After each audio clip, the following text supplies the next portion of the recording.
Saber Cotidiano no ar, mais um vídeo da nossa série sobre Gaia, discorrendo um pouco sobre o livro Políticas da Natureza, de Bruno Latour.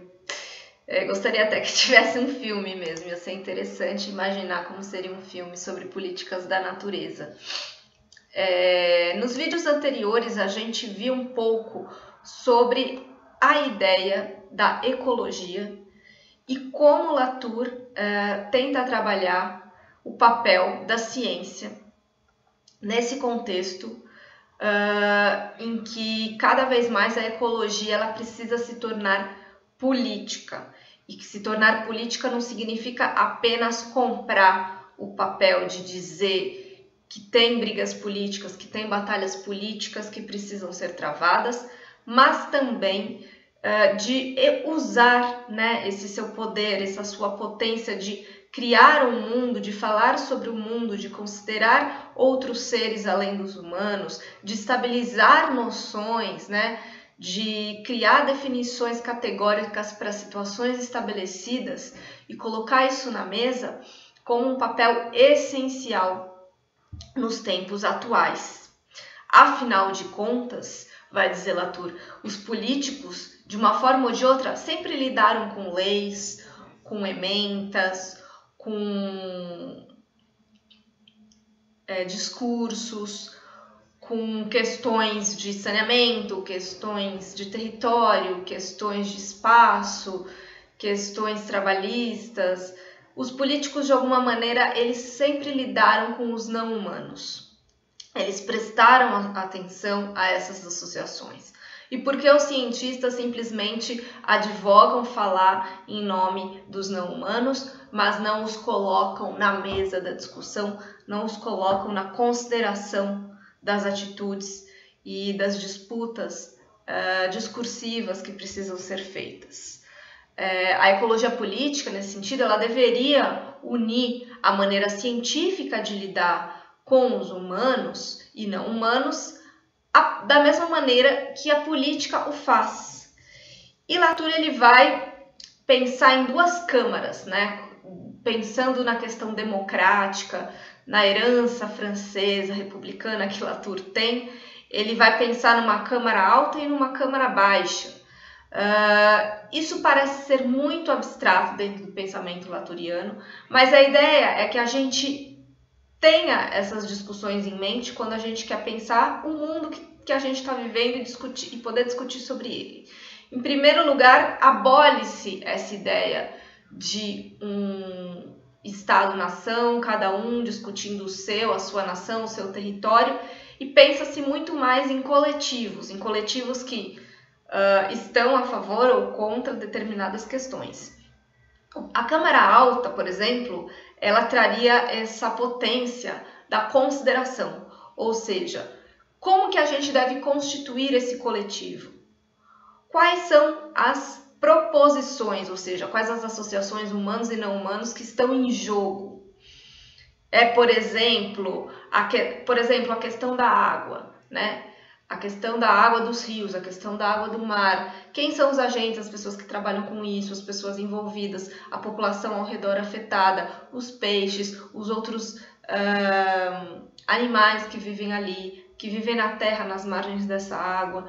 Quais são, né, os coletivos que se constituem a partir daí? Qual a melhor maneira de detectar esse coletivo, tornar visível, fazer falar as proposições candidatas à existência? E a Câmara Baixa, por sua vez, entra com o poder de ordenamento. Podemos formar um mundo comum?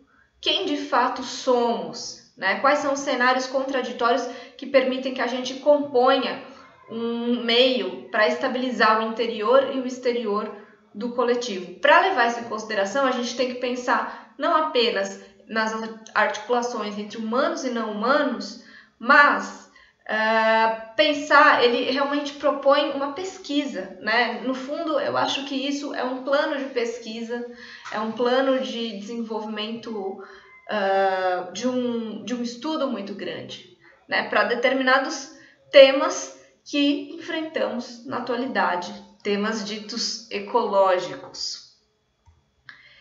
E aí que entra a questão de o que vira então a ciência, o que vira a política dentro desse contexto.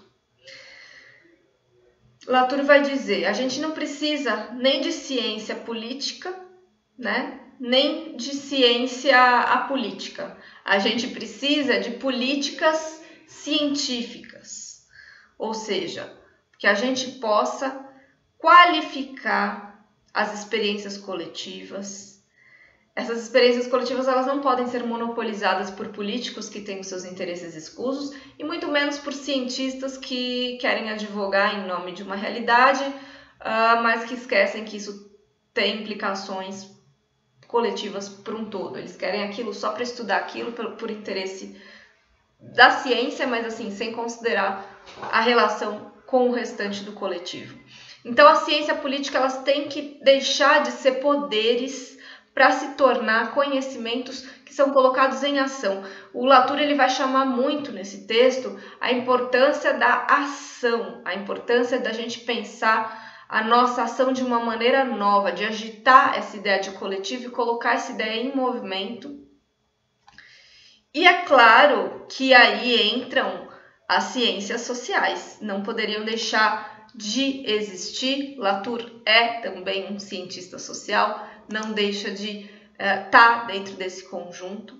E aí ele vai fazer uma grande crítica, né? Uma crítica bem extensa e bem contundente aos cientistas sociais, justamente porque a partir da ideia, né, de mononaturalismo, percebe-se cada vez mais hoje a gente está falando em multinaturalismo. E ele faz meio que um paralelo com o que aconteceu nas discussões antropológicas entre o relativismo cultural, o multiculturalismo e o monoculturalismo. Por quê? Porque o multiculturalismo ele vai até criticar em determinado momento, porque a ideia, no fim, que está por trás da antropologia, essa ideia de universalização, que a gente tanto já falou aqui, essa universalização, ela tende para um lado, né? Ela tem um poder com ela, que é o poder de um determinado grupo de pessoas situados em determinado continente, detentores de um determinado saber que se diz o saber oficial e que se coloca, isso vale para todo mundo, mas a gente sabe que não é assim, né? A gente sabe que existem representações criadas. E o multiculturalismo, ele vai criticar dizendo assim, poxa, é engraçado, né, que os antropólogos, eles querem tanto relativizar as diferentes culturas do mundo, mas quando a gente coloca e fala para ele entender, né, que o que ele faz ou que as diferentes culturas estão no mesmo patamar, por exemplo, que uma cosmologia de um grupo de físicos, eles não aceitam, né? Eles não conseguem colocar no princípio simétrico, que é o que Latour trabalha, né? As cosmologias indígenas e a cosmologia científica dos físicos. E por isso que ele vai dizer que a antropologia deve renunciar às ideias de unidade ou de multiplicidade para se tornar algo mais experimental. Justamente porque o que fez o estruturalismo? Né? O Latour criticando principalmente Lévi-Strauss, o estruturalismo, a escola estruturalista. Ele estabeleceu um mundo comum, né? Com leis, sem levar em conta aquelas culturas, como aquelas culturas de fato eram unificadas, como que, sem levar em consideração a opinião dessas culturas. Com certeza o estruturalismo coloca-se como algo que olha de cima e analisa tudo, né? E para sobreviver, ele acaba inventando um desconhecido, né? Que é a ideia teórica de um inconsciente estrutural. Muito bem, mas é isso. né? Isso está totalmente atrelado à ideia de modernidade, a de que jamais fomos modernos. Mas a modernidade trouxe, de fato, essa crença para as ciências sociais, principalmente para a antropologia, de fazer-nos acreditar que os outros acreditam. Agora a gente não acredita, a gente é o dono da verdade, né? O europeu, o cientista social, a pessoa estudada é o dono da verdade. Os outros, eles acreditam, eles têm crenças. Nós não temos crença na ciência, nós não temos crença no nosso próprio saber, né? E isso é muito pernicioso, né? Por isso que ele coloca aí na análise dele as duas flechas do tempo, né? A flecha modernista, ela vai justamente nesse sentido de desvincular, priva a gente de todos os ingredientes para a construção de um coletivo, enquanto a flecha não moderna vai de novo em direção da revinculação, de multiplicar as transcendências às quais o coletivo pode apelar, rearticulando as proposições, sejam essas transcendências xamânicas ou científicas, mas que elas estão articuladas. Novamente, a gente está falando sobre vínculos, sobre qualidade dos vínculos, sobre o que está de fato em jogo.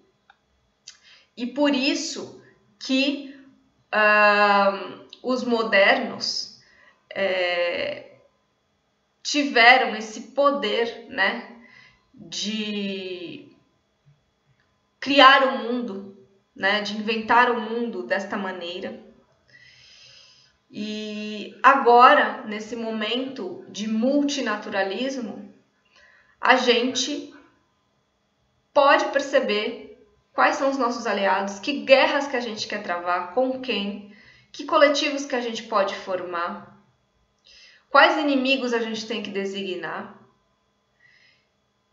E, finalmente, a gente pode se permitir entrar em contato com outros seres, se beneficiar da sua contribuição para a gente elaborar mundos comuns, porque não se trata mais de uma cultura alheia e distante da nossa, mas trata-se do nosso coletivo, né? A gente não precisa da ideia de natureza para nos beneficiarmos, a gente junto com eles, um coletivo que também se constitui nessas políticas da natureza.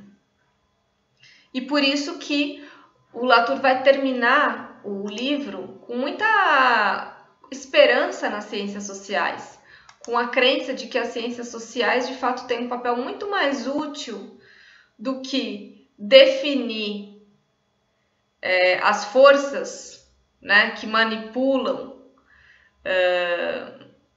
os atores, né, as forças em jogo na sociedade, ou de criar um conhecimento a respeito dos outros, né, e de achar que sabem o que contribui para a ação dos outros, né, a ação social. Não, Latour vai dizer, não, nós não sabemos o que os atores não sabem o que fazem, os sociólogos também não sabem o que fazem, e muito menos sabem o que os atores fazem, né?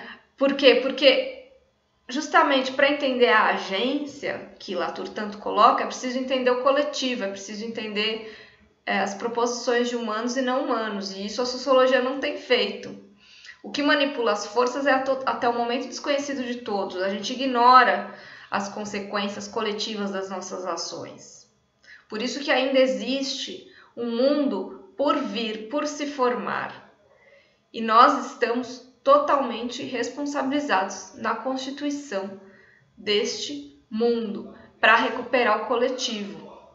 E um mundo como este abdicaria da ideia das ciências sociais num patamar superior, mas levaria as ciências sociais, né, ao conjunto das pessoas para que elas pudessem de fato se beneficiar do equipamento das ciências sociais para olhar o mundo e para fazer as coisas. E por isso que também tem esse canal.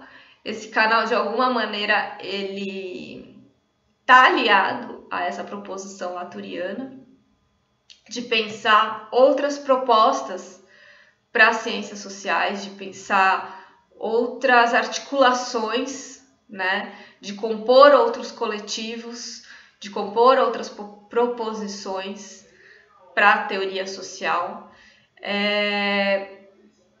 E eu até gostaria de ouvir, né, de vocês. Eu sei que o canal chega em muita gente diferente, mas de que forma, né, que isso acaba gerando efeitos interessantes. Mas para finalizar o vídeo, então a mensagem que fica é: vamos pensar em ecologia política, vamos pensar em políticas da natureza, em políticas científicas. Vamos nos libertar do modernismo e acolher os não humanos na política.